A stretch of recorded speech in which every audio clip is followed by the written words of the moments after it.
अस्सलाम वालेकुम। मेरे चैनल नानी अम्मा की कहानियां में आप सबको खुशामदीद। हम छोटे हों या बड़े, नानी अम्मा की कहानियां सुनना तो सभी को पसंद है ना। अगर आप भी नानी अम्मा की मीठी मीठी कहानियों से लुत्फानंदोज होना चाहते हैं तो अभी मेरे चैनल को सब्सक्राइब करें, बेल नोटिफिकेशन को भी ऑन कर दें ताकि आपको मिल सके वीडियो अपडेट्स। तो आज की नानी अम्मा की कहानी है चरवाहा और रंग बरंगा जिन।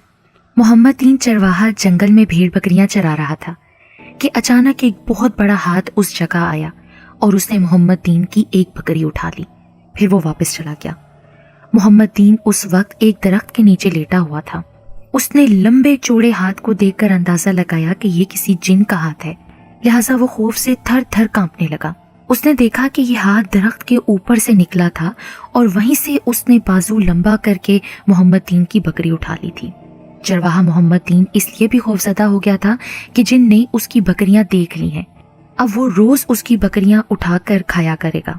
इस तरह मोहम्मद दीन की या तो भेड़ें और बकरियां खत्म हो जाएंगी या उसका भेड़ बकरियां लेकर इस जंगल में आना बंद हो जाएगा। मोहम्मद दीन ये सोचकर काफी देर तक आंसू बहाता रहा। फिर भेड़ बकरियों को लेकर गांव आ गया। गांव के करीब जाकर उसने धाड़े मार मार कर रोना शुरू कर दिया। उसकी चीखों की आवाज गांव पहुंची तो गांव वाले घबरा कर घरों से निकले और उसके पास पहुंच गए। उससे रोने की वजह पूछने लगे। जवाब में मोहम्मद दीन ने सारा वाकया गांव वालों की गोशगुजार कर दिया, जिसे सुनकर गांव वालों ने एक दूसरे से कहा कि मोहम्मद दीन झूठ बोल रहा है। भला जिन को छुपकर बकरी गायब करने की क्या जरूरत थी? वो खुद मोहम्मद दीन के सामने आकर बकरी उठा सकता था। लेकिन जब मोहम्मद दीन का रोना बंद ना हुआ और उसने कस्में भी लगातार खाईं तो गांव वालों को उसके कहने पर यकीन करना ही पड़ा। मोहम्मद दीन की जुबान पर यकीन कर लेने के बाद गांव वाले बुरी तरह से घबरा गए। उन्होंने सोचा कि जिन कहीं हमारे गांव से भी मवेशी उठाकर न खाना शुरू कर दे। ये ख्याल आते ही उन्होंने उस रात अपने मवेशियों को खुली जगहों पर बांधने की बजाय कमरों में बांधा। अगले रोज जब चरवाहा मोहम्मद दीन जिन की वजह से जंगल भेड़ बकरियां ना लेकर गया तो जिसकी वजह से ऐन दोपहर के वक्त जिन ने भूख से तंग आकर बाजू लंबा किया और उसी गांव से एक मोटा ताजा बैल उठा लिया। बैल के मालिक ने बैल को हाथ से जाता देखा तो फूट फूट कर रोने लगा। उसने जिन के आगे बथेरा ववेला किया लेकिन जिन ने उसके बैल को ना छोड़ा। इस पर गांव वाले और भी दहशतजदा हो गए। उन्हें भूखे जिन की तरफ से हर वक्त खतरा महसूस होने लगा। वो दिन जूं तू करके गुजरा तो शाम होते ही जिन ने बाजू लंबा करके उस गांव से एक भैंस उठा ली। ये जुल्म देखकर गांव के लोगों की हिम्मत बिल्कुल जवाब दे गई। वो सोचने लगे कि जिन तो हमारे पीछे पड़ गया है, ये अब हमारे सारे जानवर खाकर ही हमारी जान छोड़ेगा। क्या पता ये जानवर खत्म होने के बाद हम इंसानों को खाना शुरू कर दे। अगर इसका जल्द बंदोबस्त ना किया गया तो फिर हमारी खैर नहीं। लेकिन जिन के साथ मुकाबला करने के लिए कोई भी तैयार ना हुआ। सब डर के मारे इधर उधर खिसक गए। तब गांव के एक बहादुर सूरमा अली नवाज ने कहा कि इस जालिम जिन को हलाक करने मैं जाता हूँ। गांव वालों ने अली नवाज की जुर्रत देखी तो उसे शाबाश देने लगे। चुनाचे उसी रोज अली नवाज तलवार, तीर कमान और कुल्हाड़े लेकर भूखे जिन की तलाश में निकल खड़ा हुआ। अली नवाज की उम्र 20-22 साल थी। वो किसान का बेटा था और कुश्ती और कबड्डी में सबको शिकस्त दे देता था। वो पहले उस जंगल में पहुंचा जिसमें सबसे पहले जिन ने मोहम्मद दीन की बकरी उठाई थी। उस जंगल में उसे जिन न मिला तो उसने जंगल को पार किया और गवासी पहाड़ के सिम चल पड़ा। चलते चलते शाम होने तक वो गवासी पहाड़ के नजदीक एक ऐसी जगह पहुंच गया जहां हड्डियां ही हड्डियां बिखरी हुई थीं। उन हड्डियों को देखकर अली नवाज समझ गया कि इन हड्डियों को जिन ने यहाँ फेंका है। इसका मतलब था कि जिन का ठिकाना यहाँ करीब ही है। उसके दिल में अभी ये ख्याल आया ही था कि एक खौफनाक धमाका हुआ और एक बहुत ऊंचा, लंबा और चौड़ा चकला जिन उसके सामने नमूदार हुआ। उस जिन का रंग नीला, पीला, सुर्ख, सब्ज, काला और सफेद था। सर हाथी जैसा और टांगे ऊंट की टांगों जैसी थीं। शक्ल के लिहाज से वो मुकरू था। अली नवाज इस रंग बरंगे जिन को अचानक अपने सामने खड़ा देखकर पहले तो डर गया, फिर दलेर होकर बोला, क्या तुम वही बदमाश जिन हो जिसने हमारे मवेशी खाए हैं? जवाब में रंग बरंगा जिन खौफनाक आवाज निकालकर बोला, हाँ, मैं ही हूँ वो जिन जिसने तुम्हारे जानवर खाए हैं। जो करना है कर लो। मेरा नाम गाजूज है और अब मैं तुमको भी खा जाऊंगा। ये कहकर गाजूज ने अपने बाजू को हुक्म दिया कि लंबा हो जा और इस आदमजात को पकड़ ले। इस पर उसका बाजू लंबा होने लगा। चंद ही लम्हों के अंदर गाजूज का बाजू काफी लंबा हो गया और उसका हाथ अली नवाज के करीब पहुंच गया। फिर इससे पहले कि गाजूज का हाथ अली नवाज को पकड़ता, अली नवाज ने बड़ी फुर्ती से तलवार निकालकर उस पर वार कर दिया, जिससे जिन के हाथ की 4 उंगलियां कट गईं। जिन चीखें मारने लगा। इसके बाद गाजूज ने गुस्से में आकर उसको पूरी कुव्वत से घूंसा मारा। वो घूंसा अली नवाज को लग जाता तो उसकी हड्डी पसली एक हो जानी थी, पर वो जमीन पर बैठ गया, जिसकी वजह से गाजूज का वार जाया गया। साथ ही वो दूसरी तरफ घूम गया। इस पर अली नवाज ने बड़ी फुर्ती दिखाई। उसने कमान में तीर रखकर गाजूज पर चलाया। तीर सीधा जाके गाजूज की कमर में घुस गया, मगर गाजूज ने उसकी परवाह न की। वो तीर समेत उस जगह से भाग गया। अली नवाज ने उसका सर काट डालने के लिए कुल्हाड़ा उठा लिया और उसके पीछे दौड़ा, लेकिन गाजूज पलक झपकते में गायब हो गया। इसका अली नवाज को बहुत अफसोस हुआ। उसने सोचा कि अब मैं दोबारा गाजूज को कहाँ तलाश करूंगा, क्या पता वो कहाँ जा छुपा है। अभी वो यही सोच रहा था कि दूर उसने एक जगह दिया जलता हुआ देखा। रोशनी देखकर अली नवाज उस तरफ को चल दिया। वहां उसने एक झोंपड़ी देखी। दिया उस झोंपड़ी के दरवाजे में जल रहा था। वो झोंपड़ी एक नेक दिल बुजुर्ग की थी। उस बुजुर्ग का नाम राकन था। राकन झोंपड़ी के दरवाजे पर अली नवाज को खड़ा देखकर बाहर आया और अली नवाज को अंदर ले गया। अंदर जाकर जब राकन के इशारा करने पर अली नवाज चटाई पर बैठ गया तो राकन ने उससे पूछा, बेटा तुम कौन हो और इधर क्या कर रहे हो?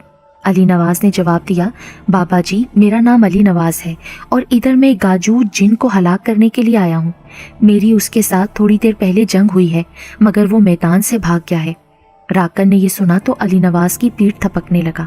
फिर उसने कहा, बेटा अली नवाज, मैं तुम्हारी बहादुरी देखकर बहुत खुश हुआ हूँ।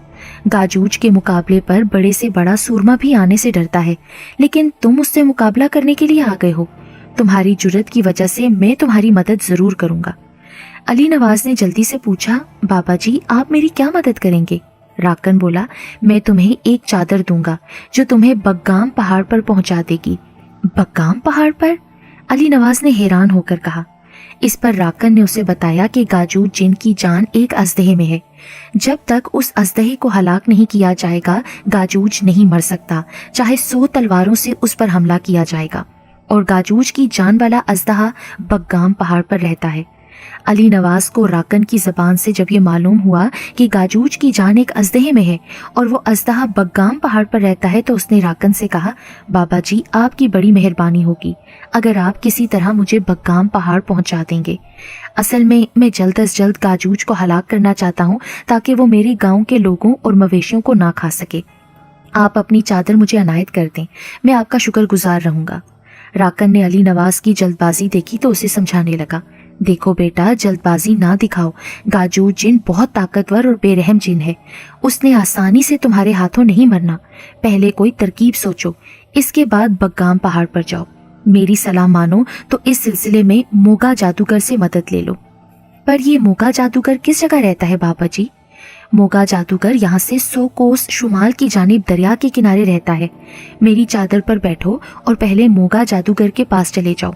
ये कहकर बुजुर्ग राकन ने एक पुराने संदूक से जर्द रंग की चादर निकाली और झोंपड़ी के दरवाजे पर बिछाई और अली नवाज से कहा कि वो इस चादर पर बैठ जाए।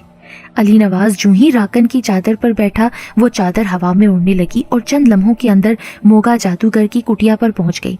मोगा जादूगर अपनी कुटिया में ही था।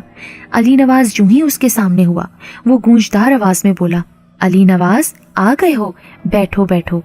अली नवाज को मोगा जादूगर के मुंह से अपना नाम सुनकर बड़ी हैरत हुई, मगर उसने मोगा जादूगर से कोई सवाल न किया। तब मोगा जादूगर ने अली नवाज के दाएं हाथ की उंगलियों को अपनी उंगलियों में लिया और फिर उन पर कुछ पढ़कर फूंक मार दी और अली नवाज से कहा, लो अली नवाज, अब तुम बेफिक्र होकर गाजूज जिन को मारने जाओ। मैंने तुम्हारे नाखूनों पर जादू कर दिया है। तुम्हें जब भी खतरा महसूस होगा इनमें से जिस नाखून को हुक्म दोगे वही लंबा होकर नेजा बन जाएगा और दुश्मन को हलाक कर देगा, मगर शर्त यह है कि तुम्हारे किसी नाखून में मैल ना फंस जाए, वरना मेरा जादू बेकार हो जाएगा। अली नवाज ने मोगा जादूगर की नसीहत को पल्ले बांधा और बुजुर्ग राकन की दी हुई चादर पर बैठ गया। चादर उड़कर बग्गाम पहाड़ पर चली गई जहाँ गाजूज की जान वाला अजदहा रहता था। चादर पहाड़ की चोटी के साथ लगी तो अली नवाज उससे उतरकर अजदही की तलाश में निकल खड़ा हुआ। अभी वो चंद कदम ही चला होगा कि उसने अजदही की खौफनाक फुनकार सुनी। اس کے ذرا دیر بعد ایک 50 فٹ لمبا اور 2 فٹ موٹا اژدہا اس کے سامنے نمودار ہوا۔ علی نواز نے اس اژدہے کو دیکھا تو سمجھ گیا کہ یہی وہ اژدہا ہے جس میں گاجوج جن کی جان ہے۔ چنانچہ اس نے اپنا دل مضبوط کر لیا۔ پھر اس سے پہلے کہ وہ اپنے ناخنوں کو حکم دیتا کہ لمبے ہو کر اژدہے کو مار ڈالے، اژدہے نے زور سے پھونک مار دی۔ اژدہے کی پھونک نے علی نواز کو تنکے کی طرح اڑا کر بگام پہاڑ پر سے نیچے گرا دیا۔ اگر علی نواز کے ناخنوں پر موگا جادوگر نے جادو نہ کیا ہوتا تو جس طرح وہ بگام پہاڑ سے گرا تھا اس کی ہڈیاں ٹوٹ پھوٹ جانی تھیں۔ گرنے سے البتہ یہ ہوا کہ وہ تھوڑی دیر کے لیے بے ہوش ہو گیا۔ دوبارہ وہ ہوش میں آیا تو اس نے اپنے پاس ہی بوڑھے راکن کی دی ہوئی چادر کو بچھی پایا۔ چنانچہ وہ جلدی سے چادر پر سوار ہو گیا۔ چادر اسے بگام پہاڑ کی چوٹی پر لے گئی۔ چوٹی پر سے اژدہا غائب ہو چکا تھا۔ علی نواز بڑی احتیاط کے ساتھ اسے ڈھونڈنے لگا۔ کبھی وہ اس غار کی تلاشی لیتا، کبھی اس غار کی، لیکن سارے غاروں کی تلاشی لینے پر بھی اژدہا اسے نہ ملا، جس سے وہ بڑا پریشان ہوا۔ وہ سوچنے لگا کہ اژدہا کہاں گیا ہے۔ یہ سوچتے سوچتے وہ دوبارہ چوٹی کی طرف جانے لگا تاکہ بوڑھے راکن کی چادر پر بیٹھ کر اژدہے کی تلاش میں نکل سکے۔ ابھی اس نے آدھا پہاڑ ہی طے کیا تھا کہ بگام پہاڑ زور زور سے ہلنے لگا۔ علی نواز جلدی سے ایک جگہ لیٹ گیا۔ زلزلہ بہت خوفناک تھا۔ بگام پہاڑ سے بڑے بڑے پتھر اڑ کر زمین کی طرف جا رہے تھے۔ علی نواز جلدی سے سائڈ پر ہو گیا تاکہ اوپر سے آ کر پتھر اس کے سر پر نہ گر جائے۔ وہ بار بار ٹھوڑی اٹھا کر پہاڑ کی چوٹی کی طرف دیکھنے لگتا تھا۔ کچھ دیر بعد وہ زلزلہ رک گیا۔ تبھی علی نواز کے سامنے گاجوج جن نمودار ہوا۔ گاجوج بہت غصے میں معلوم ہوتا تھا۔ اس کی آنکھوں سے شعلے سے نکل رہے تھے۔ اس نے کڑک کر کہا، اس روز تو تم میرے ہاتھوں سے بچ گئے، دیکھتا ہوں آج کیسے بچتے ہو۔ یہ کہہ کر اس نے ایک بڑا سا پتھر اٹھا کر علی نواز پر دے مارا۔ علی نواز بہت پھرتیلا تھا۔ اس نے پتھر اپنی جانب آتے دیکھا تو فوراً دوسری طرف کود گیا۔ اس کے ساتھ ہی اس نے اپنے ناخنوں کو حکم دیا کہ لمبے ہو کر گاجوج کا پیٹ پھاڑ دو، مگر یہ دیکھ کر اس کے پیروں تلے سے زمین نکل گئی کہ ناخن لمبے نہیں ہوئے۔ اس کے ذہن میں آیا کہ شاید جادوگر نے مجھے دھوکہ دیا تھا۔ وہ دل ہی دل میں جادوگر کو بلا بھلا کہنے لگا۔ اگلے ہی لمحے گاجوج نے ایک اور پتھر اٹھا کر علی نواز کے سر پر دے مارا، جو اس کے سینے پر لگا اور وہ کلابازیاں کھاتا ہوا پہاڑ سے زمین کی سمت آنے لگا۔ لیکن خوش قسمتی سے راستے میں ایک چشمہ آ گیا اور وہ اس چشمے میں جا کر گرا، جس سے وہ مرنے سے بچ گیا۔ لیکن دوسرے ہی لمحے گاجوج جن اس کے سر پر آن کھڑا ہوا۔ گاجوج جن کو چشمے کے کنارے پر کھڑا دیکھ کر علی نواز کی روح فنا ہو گئی۔ اب وہ کرے تو کیا کرے؟ اسی پریشانی کے عالم میں اس کے منہ سے یہ الفاظ نکل گئے، اے میرے ناخنوں لمبے ہو جاؤ اور گاجوج کو مار دو۔ اس کے منہ سے یہ الفاظ نکلنے کی دیر ہوئی کہ اس کے دائیں ہاتھ کی انگلیوں کے ناخن یک لخت لمبے ہو گئے، اتنے لمبے کہ وہ بالکل نیزے بن گئے اور ان کی نوک سے آگ نکلنے لگی۔ وہ آگ گاجوج جن کی طرف بڑھی تو گاجوج بری طرح گھبرا گیا۔ اس نے ایک زوردار چیخ ماری اور اس جگہ سے غائب ہو گیا۔ دوسری طرف علی نواز اپنے ناخنوں کے لمبے ہو جانے پر بڑا حیران ہوا۔ وہ سوچنے لگا کہ پہلے یہ کیوں نہیں بڑھے تھے اور اب یہ کیوں لمبے ہوئے۔ سوچ سوچ کر اس نے اس گتھی کو آخر سلجھا ہی لیا۔ وہ سمجھ گیا کہ پہاڑ سے زمین پر گرنے کی وجہ سے میرے ناخنوں میں مٹی پھنس گئی تھی، اس لیے یہ پہلے لمبے نہیں ہوئے تھے، جبکہ اب چشمے کے پانی نے میرے ناخنوں کی میل کو دور کر دیا ہے، اس لیے ان ناخنوں نے میرا حکم مان لیا۔ اس سے علی نواز بہت خوش ہوا اور چشمے سے نکل کر بگام پہاڑ کی چوٹی کی طرف چل دیا۔ ابھی وہ چوٹی کے نیچے ہی تھا کہ اس نے اژدہے کی پھنکار سنی۔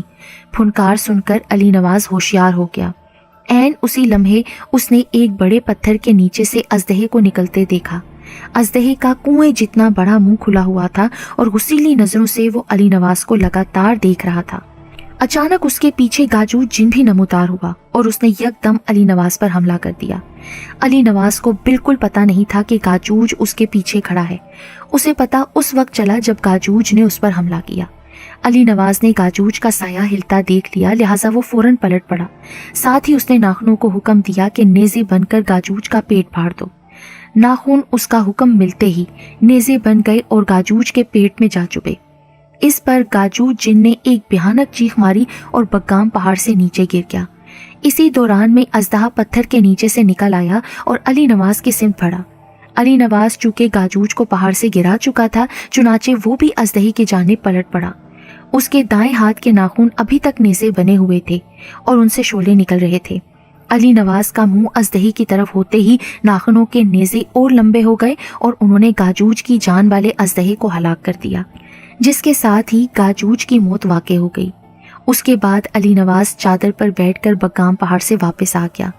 इस तरह रंग बरंगा जिन गाजूज अपने इख्तिताम को पहुंचा।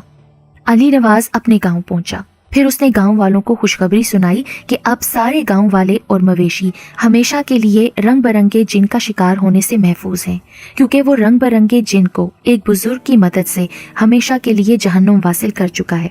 गांव वालों ने बहादुर जवान अली नवाज का बहुत बहुत शुक्रिया अदा किया और फिर इस तरह एक दफ़ा फिर गांव में दोबारा से खुशियां बहाल हो गईं।